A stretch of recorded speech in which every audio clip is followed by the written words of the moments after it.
Bonjour à toutes et à tous et ravi de vous retrouver dans Parole d'expert sur H24. Comme d'habitude, vous savez, cette émission qui nous permet d'analyser ensemble et de vous permettre de décrypter ce qui fait l'actualité, qu'elle soit internationale, qu'elle soit nationale, qu'elle soit économique, qu'elle soit sociale, qu'elle soit politique. Et l'actualité d'aujourd'hui, eh bien, elle est sociale, elle peut être économique, elle est sanitaire aussi et elle est humaine. On va parler de la problématique des chiens errants au Maroc, avec un petit focus aussi sur une région du Maroc qui s'appelle Darboaza, parce qu'on a eu pas mal une actualité assez chargée en la matière, et avec des faits divers qui sont arrivés malheureux dans tout le Maroc, que ce soit à Dakhla, que ce soit avec des attaques de chiens errants qui ont eu des dénouements parfois dramatiques, et on va essayer de comprendre comment, pourquoi cela arrive, comment et pourquoi cette situation n'est pas réglée.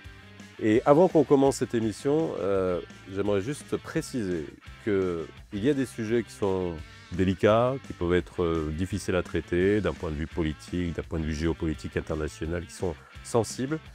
On n'a jamais eu autant de mal à avoir du monde sur le plateau pour en parler. Et Dieu sait qu'il y a des intervenants, il y a des associations, il y a des vétérinaires, il y a des autorités qui sont censées gérer le sujet. Eh bien, je peux vous dire que des gens se sont désistés, des gens ont peur de venir sur le plateau pour parler de la problématique des chiens errants. Ça faisait très très très très longtemps, depuis que j'anime des émissions, que ce soit même en direct à la radio, à la télévision, que j'avais eu autant de craintes. Et voilà. Donc on va essayer de comprendre ce qui se passe. Pourquoi est-ce que c'est un sujet aussi sensible, aussi délicat, et qui empêche des gens, et qui fait peur à des gens, de venir en parler? Parole d'expert spécial chien errant, c'est tout de suite.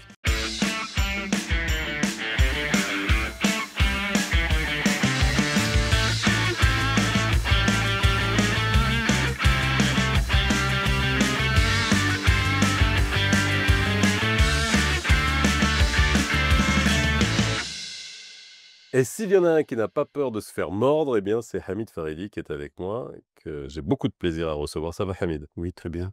Alors Hamid, le problème, c'est qu'à chaque fois que je t'amène pour parler de quelque chose ou qu'on en discute, il faut que je trouve la casquette. Donc, on va te présenter de ce que tu es. Ton ADN, c'est auteur-réalisateur, ça c'est ta base.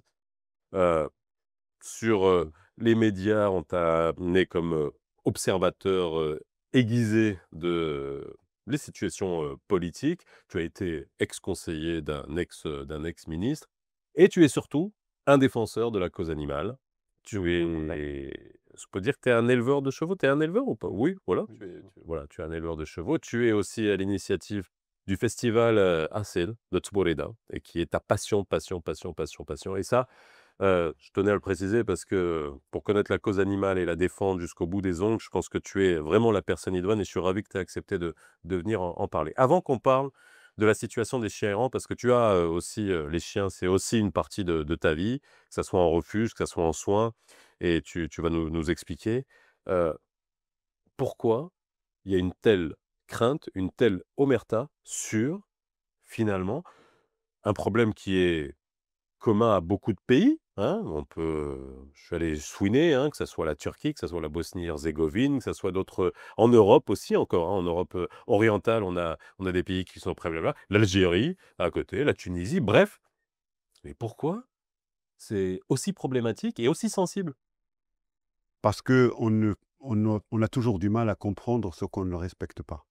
À partir du moment où vous méprisez les chiens et que culturellement, quelque part, Mmh. quelqu'un a dit un jour que les chiens C'est étaient haram. sales. C'était sale, ce n'est Ouais. pas haram, Non, non, c'était mais je me ça et rappelle, tout. on nous a dit que c'est haram. Alors que c'est le Coran dit totalement le contraire. Ce que vous ne respectez pas, vous ne pouvez pas le comprendre. Vous ne pouvez même pas le gérer.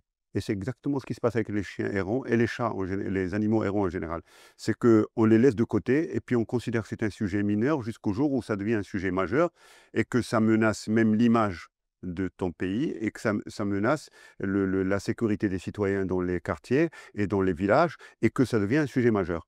Pourquoi? Parce qu'on n'a jamais pris réellement la mesure de ce qu'est la gestion des animaux errants. Les villes grandissent, Les villes débordent, vont sur les campagnes. Donc, généralement, ce sont les villes qui vont chez les chiens et pas l'inverse. Et en allant dans l'univers ou l'environnement naturel d'un animal errant, l'animal qui était dans son village devient un animal errant. Beaucoup d'animaux qui étaient juste dans leur petit village à côté de d'Al-Bouaïza ou à côté de Casablanca ou de Rabat, quand la ville s'est étendue, l'animal, personne s'en est occupé et il est devenu errant. Mais surtout, il faut alors, pourquoi Dal Parce que c'est vrai que ça a été une C'est urbanisation un sauvage. excellent exemple, bien sûr. C'est un excellent exemple, à une urbanisation sauvage avec, on construit n'importe comment. Ça fera l'objet d'une autre émission, ça on y Mais reviendra. pour comprendre, Non mais, il y a des chantiers et dans les chantiers, vous avez les ouvriers qui restent souvent sur les chantiers et ils prennent les chiens. bien sûr, Ça c'est un des phénomènes, il faut essayer de comprendre. oui, Et une fois que le chantier est fini, eh ben le chien, eh ben on le bazarde. Bon, bien sûr. ça c'est une des explications, mais c'est ce qui fait qu'il y a beaucoup de chiens et des grands chiens. Ça aussi, il faut comprendre parce que ce sont des chiens de garde à la base. On a un chiffre qui est estimé à 1,5 million de chiens, de Je ne sais chiennes. pas Bon, comment on a après, obtenu. c'est une estimation, Ouais. je sais pas d'où ça vient, mais en tout cas, c'est ce qu'on retrouve dans la littérature. Avant, encore une fois, qu'on s'attaque au problème et à la manière avec laquelle le gérer, avoir autant de chiens dans la rue, est-ce que c'est dangereux? On a eu des cas avec, la mort de gens qui se sont fait attaquer par des meutes. C'est un chien Le chien est un animal social, est un animal de meute et souvent, ça arrive quand il y a une meute et pas quand il y a un chien, isolé, sauf s'il a la rage. Tout être vivant qu'on laisse de côté, qu'on ne gère pas, dont on ne s'occupe pas, devient dangereux. Prenez un quartier périphérique, prenez une population de jeunes, hein, de 15 à 25 ans, d'humains, d'êtres humains, ne leur consacrez aucune attention, ne mettez pas l'éclairage public, ne les aidez pas à se faire soigner, ne vous occupez pas d'eux, ils deviendront dangereux. Ce n'est pas l'animal qui est par essence dangereux, c'est le fait de ne pas s'en occuper, c'est le fait de consacrer de l'argent par des budgets de l'État à travers les communes pour lutter contre ce qu'on appelle les nuisibles, qui ne comprennent pas qu'on ne peut pas tuer indéfiniment tous les chiens, et on ne peut pas tuer tous les chats, et ce n'est pas une solution, et continuer dans l'erreur, même si beaucoup d'associations, moi j'ai appris en lisant aussi les commentaires des associations, et continuer dans la même voie en pensant qu'on peut venir à bout des animaux errants en les tuant. Or, aujourd'hui, la science, l'expérience nous apprend que... On va arriver à ça pour qu'on comprenne Oui, justement comment on oui, les traite et ce qui a finalement, fait on a déjà fait, je pense, 2 émissions sur le sujet, je pense, dans Parole d'experts sur ces 5 dernières années. Pas beaucoup, mais ça nous a permis d'en parler et finalement, le problème n'est pas réglé. Alors si on prend Dalboaza ou d'autres régions, mais Dalboaza, encore une fois, on se concentre dessus parce que c'est là où, il y en a énormément, je pense qu'en il y a concentration. tous les éléments du phénomène. Voilà et tous les éléments du phénomène. Il y a eu une agression d'une présidente d'association, qui, s'est fait agresser d'une manière assez incroyable. D'ailleurs, on l'a sollicitée et puis après elle est assez traumatisée par l'expérience. Heu, Lorsque on décide et qu'on dit aux autorités qu'il faut, allez, «nettoyer la zone» entre guillemets, nous qui aimons les animaux, qui aimons les chiens, moi j'en ai 4, toi tu dois en avoir une bonne, une bonne centaine dont tu t'occupes tous les jours. Heu, Tout le monde s'inquiète.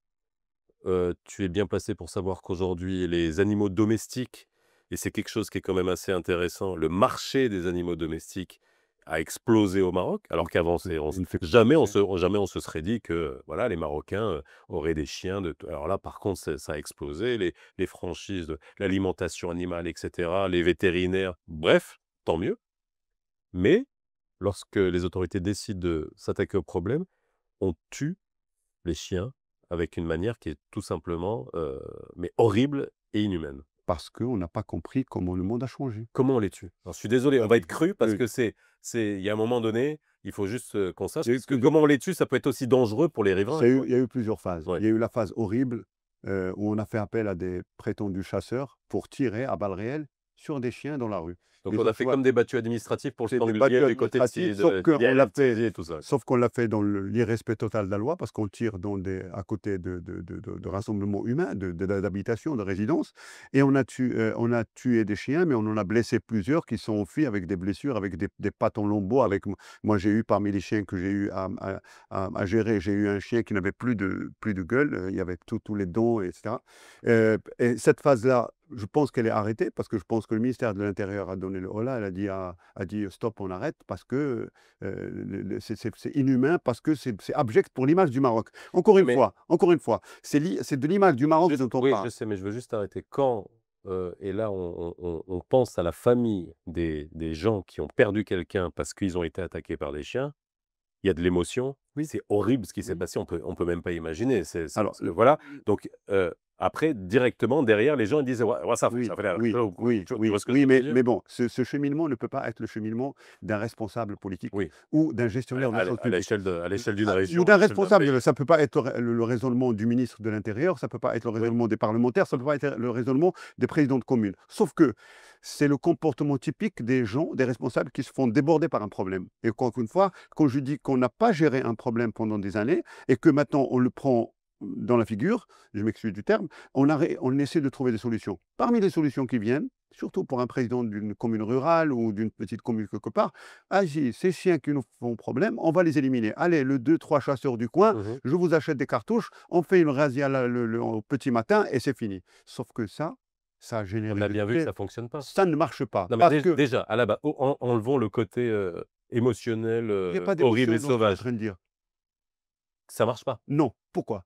Parce que techniquement, il y aura une ou deux chiennes qui auront vécu à cela, ou trois chiens. Ils vont commencer à avoir peur des chasseurs, Mmh. ils vont commencer à sentir Donc ils sont l'odeur des cartouches, oui. ils s'en vont avant que la tuerie ne commence. Mmh. Mais vous savez qu'une chienne peut produire, une chienne qui a une Mmh. vie de rue, hein, Oui. elle va vivre jusqu'à 8 ans, elle va produire entre 50 et 100 chiots. Avec un taux de mortalité élevé, mais ça reste combien de chiots? Non, mais je dis que là-dedans, s'il reste que 50 chiots, Ah OK. c'est déjà 50 chiens qui vont se reproduire OK. dès l'âge de 6 mois. Donc une chienne peut repeupler une région de milliers de chiens. Mmh. Une chienne. Mmh. Ça veut dire que ça ne sert à rien de les tuer. Ce qu'il faut, c'est arrêter la production de chiots. C'est arrêter d'avoir des naissances de chiots. C'est responsabiliser les gens qui ont des chiens pour que leurs chiens ne deviennent pas. Ça, encore une fois, les gens l'oublient. Vous savez que parmi les chiens errants, il y a plein de chiens de Ah race. bien sûr, abandonné. Oui, c'est des chiens Oui. abandonnés et des chiens de race qui ont été peut-être achetés en animalerie ou qui ont été achetés ailleurs et qu'au bout d'un moment, on lâche l'animal et l'animal devient un chien errant. Chien errant, c'est pas une race. Les gens qui Mmh. chien errant, c'est pas le chien Beldy de la rue. Mmh. C'est pas une race. Et le pire danger de tout ça, c'est le jour où on réalise que en continuant à faire à l'aveuglette, on a arrêté l'abattage par tir de carabine et on est arrivé à l'abattage d'une autre manière. Puis quelqu'un a trouvé l'idée d'envoyer tous les chiens de Casablanca à la décharge de Médiouna, comme si la Oui. décharge était une solution. Et quand je posais la question: «Mais la décharge, il y a quoi? Il y a un refuge?» «Oui, oui, C'est un une source refuge. qui est censée ne plus exister. Oui, oui, elle n'existe plus généralement. Enfin, j'ai bien lu qu'elle n'existait plus. Mais on envoie les chiens là-bas, je ne sais pas pourquoi. Et puis, je me dis que mais ces chiens-là qu'on envoie, qui ne sont pas stérilisés ni rien, ils vont produire des milliers de Mmh chiots, mh. qui vont revenir en ville, Mmh. premièrement, avec plus de réflexes de survie. Ça veut dire qu'ils vont essayer de survivre en échappant. Et avec plus de pathologies, j'imagine. Plus de C'est ce qui pathologie, plus transmettent. d'instinct de survie, Oui. plus de prudence vis-à-vis de l'homme et plus de dangerosité. Parce que quand ils sont nombreux et qu'il y a un cadrage, c'est tout le monde qui tombe malade, Mmh mh. que tout le monde qui contracte le virus, donc la transmission à l'homme est possible. Et en même temps, ces animaux-là deviennent dangereux parce qu'ils vont vivre en meute, ils vont chercher à se nourrir. Et tout ce qui peut représenter de la bouffe, un troupeau de moutons, de chèvres, ils vont manger. Ceci étant dit, moi j'ai observé depuis les derniers mois tous Ouais. les cas, j'ai essayé d'avoir une information sur les cas d'attaque Oui. vis-à-vis des humains. Alors c'était quoi? Bah, très souvent, c'est des fake news parce qu'on dit: «Ah, un enfant a été Oui. attaqué dans tel village». Quand je réalise, on ne sait jamais, personne n'a été fouillé si cet enfant a été, mordu parce qu'il était par terre blessé par Mmh une mh. autre cause ou parce que les chiens l'ont attaqué. Mmh. Généralement, les chiens attaquent parce qu'ils sont dans un effet de meute. Mmh mh. Mais, en même temps, j'aimerais bien qu'un jour on arrête de croire que c'est très facile de justifier une blessure ou une attaque de chien par le fait que les chiens existent. Mmh mh. C'est par le fait que les chiens ne sont pas gérés. Et dès qu'on commence à gérer, comme certains pays l'ont fait, la Turquie et cetera, l'animal devient un auxiliaire de santé. Et puis Et il y a cette aussi idée-là, elle est essentielle pour moi, j'aimerais bien en parler avec on plus de va en détails. parler. Il y a aussi, le comportement nos comportements, le comportement des enfants vis-à-vis des chiens. On a l'impression que quand on voit et moi je l'observe, nous qui connaissons bien les chiens et qui, voilà, avec une certaine expérience, on sait garder notre sang-froid et on sait reconnaître le comportement d'un chien qui est vraiment agressif ou un chien qui a seulement peur ou un chien qui essaie juste d'avoir un précaire et souvent, on voit que le comportement humain peut provoquer Évidemment. un état mais ça c'est autre chose. Heu, les solutions. qui ont été, je vois des benchmarks, qui sont à travers le monde. Alors ce fameux, TNVR, bon c'est en anglais, hein, c'est trap, c'est capture, nurture, stérilisation, vaccinate, vaccination et return, remise en liberté. Donc on est dans une démarche Mais pourquoi? non mais voilà, on les prend, on les vaccine, voilà et on les stérilise, on les vaccine et on les remet en liberté. Ça, c'est quelque chose qui a été fait, je regarde en Thaïlande. Oui. Alors en Thaïlande, il y a une fondation qui a mis en place le programme de stérilisation. C'était dans la région de Phuket, donc très touristique. On revient au même, donc vous imaginez bien ce que ça pouvait donner comme problème. Ça a réduit la population de chiens errants de 80 000 à 6 000. C'est énorme. Alors vous imaginez, rien que 80 000 chiens dans la région de Phuket, c'est énorme. C'est déjà beaucoup plus que ce qu'on peut trouver dans la région de Darwaza. Ça a été fait en Bosnie-Herzégovine. Ça a diminué le cas de rage et les En attaques, Turquie. les cas de Aux rage et les Pays-Bas. attaques et la Turquie. Oui. Alors il y a une loi qui oblige les municipalités à capturer, vacciner, stériliser et relâcher, donc c'est ce qu'on vient de vous dire. Et puis il y a eu un scandale parce que pareil, il y a eu des manières de faire qui ont été jugées extrêmement, agressives et si moi je suis allé à Istanbul en janvier, on voit encore des chiens. Bien sûr. Alors il y en a pas En bonne beaucoup, santé. mais bagués. En plus, c'est des très gros chiens parce que les races de Bien sûr. de cette partie Kangal, et de cetera, de cette le partie de berger l'Europe et de l'Asie, d'Anatolie. ce berger d'Anatolie, ça fait partie des des chiens les plus gros. Ils sont là, des gros nounours Oui. qui sont dans la rue sans aucun problème. Cette technique-là, Je vais ça demande OK, ça demande du pognon. non. On va dire ça comme ça demande des moyens. Donc, combien ça coûte de stériliser un chien, une chienne et de la remettre et de les remettre dans la rue? Je vais essayer de ne pas faire dans la fausse modestie, celle qui caractérise généralement les gens qui prennent la parole et qui finissent par ne rien dire. Vous savez, j'ai trouvé Je vais garder cette phrase. oui, oui, bien sûr, parce que malheureusement Celle-là, malheureusement, vous au l'aurez Maroc, mais nous avons beaucoup de situations comme ça où les gens essaient de faire de l'enfant. Vous savez que la ville de Casablanca, par exemple, a signé un accord avec Casabéa pour, ouais, je crois, 20 millions de dirhams par an et j'ai vu que c'était en 2019. Donc un petit calcul, combien de millions de dirhams, une ont bonne été centaine, hein. ben voilà, ont été, transmis et pour quel résultat? C'est là où on doit commencer à poser la question aux responsables de la chose publique. Quel résultat avons-nous obtenu? Le responsable de la chose publique, ça va du président de la commune à l'élu parlementaire, à la présidente de la ville de Casablanca, au vétérinaire. Le plus petit vétérinaire de Casablanca doit pouvoir donner une réponse. La réponse est claire. Dans la rue, il y a plein de chiens. On est obligé encore de les gérer de manière barbare. Vous savez, moi, je ne suis pas contre le fait d'attraper certains chiens et de les éliminer. Je ne suis pas contre ça. Ça Pourquoi? Ça doit se faire juste dans le respect de la dignité d'un animal ou d'un être vivant. L'euthanasie est une solution un pour chien certains enragé, on n'a pas oh, le choix. avant même de le chien enragé. Oui, oui, Il y a des déjà chiens, un chien enragé, on n'a pas le les choix. chiens réellement agressifs sont très peu nombreux. Oui. Mais ces chiens réellement agressifs à l'humain et qui peuvent représenter un danger, moi je n'ai aucun problème à les euthanasier, mais dans la douceur, Mmh. parce qu'ils deviennent une menace pour tout le monde, y compris pour les autres chiens. Mais dans la rue, vous savez, quand je reçois un animal et que cet animal, ce chien, il n'y a pas 3 jours, j'ai reçu 3 chiens chez moi Mmh. pour m'en occuper parce qu'ils allaient être tués. Mmh. Ils n'ont pas mangé le premier jour. Ils n'ont pas mangé le deuxième jour. Ils ont commencé à toucher, comme dit ces chiens sont Mmh. drôles. Ils m'aboyaient dessus. Au bout du 3e jour, ils viennent lécher ma main, ils viennent chercher des caresses.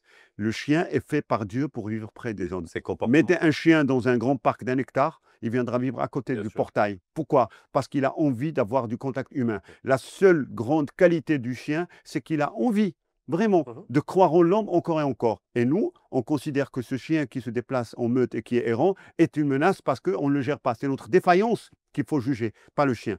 Aujourd'hui, pourquoi la technique, le benchmark de capturer, stériliser, vacciner, relâcher? Mmh. Parce qu'on ne peut venir à bout des animaux errants et des animaux en général qu'à travers cette technique-là. Parce que cette technique suppose du respect et suppose que cet animal a un rôle. C'est comment transformer les chiens. Vous savez, ici à Riviera, il y a 4-5 chiens Mmh. qui sont tagués, vaccinés et tout. Ils sont là depuis 5 ans, 6 ans, 7 ans. Mmh. Il n'y a plus aucun chien qui vient à Riviera.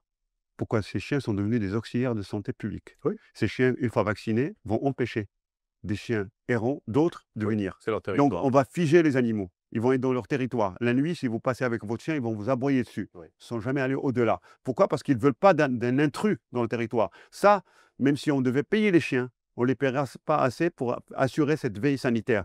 Et vu qu'ils sont vaccinés, vu qu'ils sont suivis, tagués, normalement, on devrait aussi avoir un fichier informatique national de tous les chiens, et qu'on ne fait pas pour, je ne sais, vous savez, 20 millions de dirhams par an, je vais vous le C'est dire pas rien. très clairement, c'est pas rien. Je pense qu'avec 20 millions de dirhams sur 5 ans, j'aurais réduit sensiblement les animaux errants de Casablanca.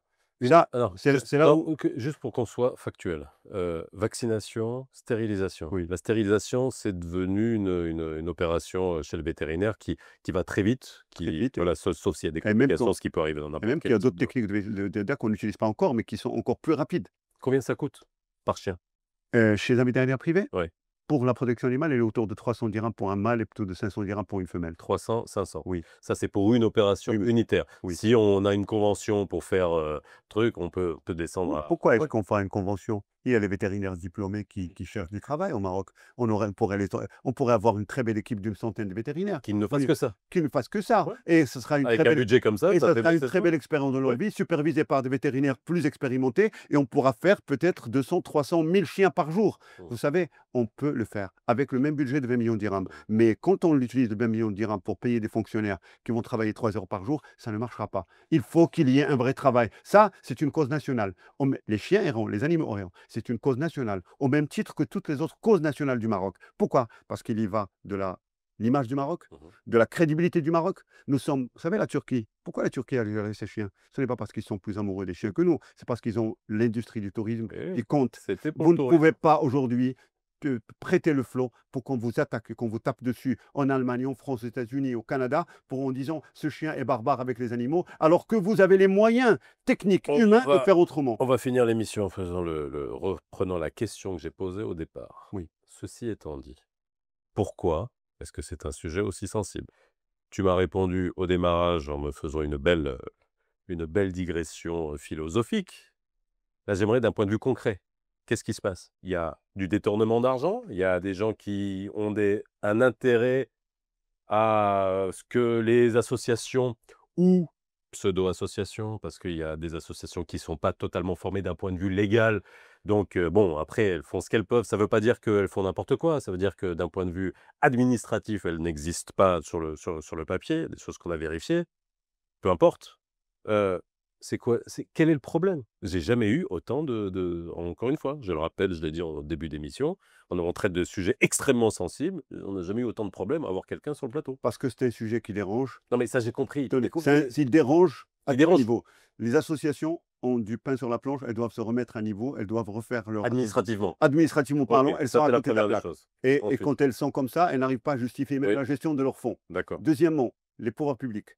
Le ministère de l'Intérieur, je pense que la décision est prise de gérer différemment. Oui, ça a Je été pense, je viens de l'apprendre il y a 2 oui, jours, que le ministère de l'Intérieur demande aux grandes villes, notamment, d'avoir des unités mobiles et de faire ce travail de capture, et cetera. OK. Mais encore une fois, vous savez, la différence entre ce qui se décide en haut lieu et ce qui se pratique sur le terrain est très grande, dans tous les CGI au Maroc, pas seulement pour ça.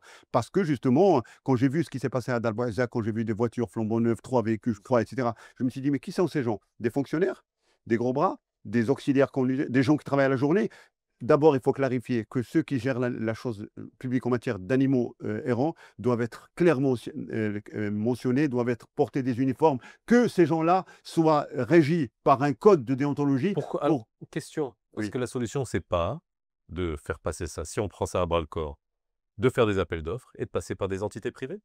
La solution, c'est Ou un c'est du triangle privé? pouvoir public, ONG et organismes privés. C'est pourquoi le privé va vers l'efficacité. Oui, Les ONG vont aller vers le respect et de la l'éthique. dignité et l'éthique, et c'est ça leur boulot, c'est ça leur rôle. Et le pouvoir public, c'est financer et encadrer et mettre des textes de loi. Vous savez, demain, je veux qu'il y ait un texte de loi qui oblige tout propriétaire de chien à identifier son animal et à tenir un carnet de vaccination. Tant qu'on a des animaux non identifiés, on produira des chiens errants. Et tenez vos gros chiens en laisse. Tenez vos chiens en laisse. Ça aussi, c'est extrêmement important.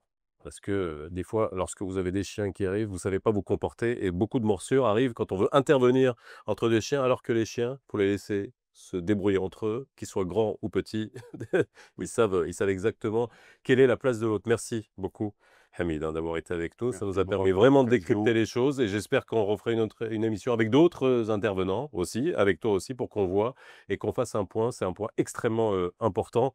Et bah, n'hésitez pas à réagir. Si vous préférez la parole aux images, eh bien, vous savez que vous pouvez retrouver ce podcast en audio sur toutes les bonnes plateformes. Et nous, on se retrouve très vite sur H24 pour un autre Parole d'expert. Bye bye.